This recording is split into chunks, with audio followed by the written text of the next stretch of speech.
मंगला रोय होली से पिए के मन करे से हतरी का चल वे खोपड़ी में सॉलिड दारू बेचे बालियो छको। आइए आइए मूड बनाइए। अरे वो हमरा एकरा देखिए का नशा लग गेलो। बोलिए क्या चाहिए श्रीमान।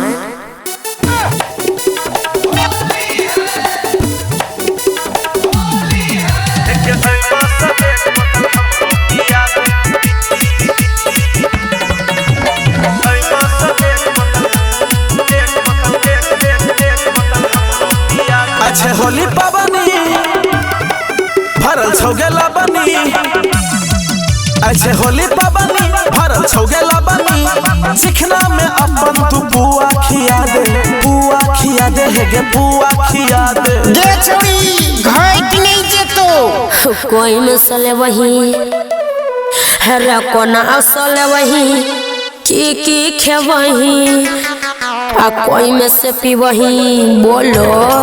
हेगे ऐमा सा एक बोतल हमरो पिया दे। ऐमा सा एक बोतल हमरो पिया दे। ऐमा सा एक बोतल हमरो पिया दे ना गे।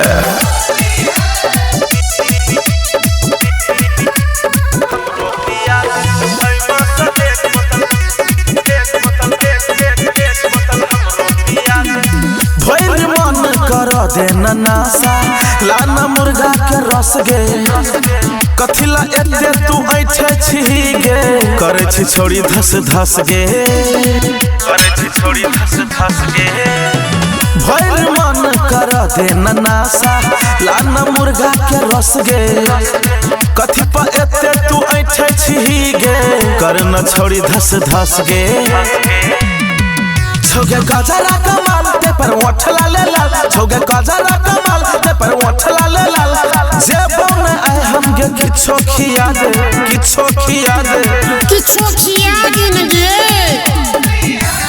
कोरोना साल लग गेले कुछ नहीं पता चले से के ले वही आई और पे भी की कौन में सा वही मसला।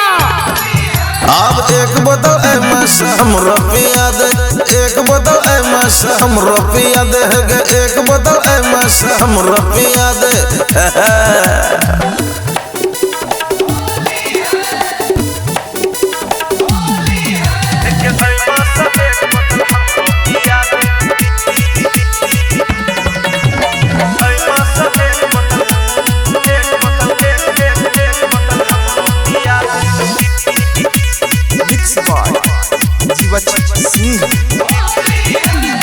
चल न होली मना बैला बाड़ी रोबे छे हमर पिचकारी।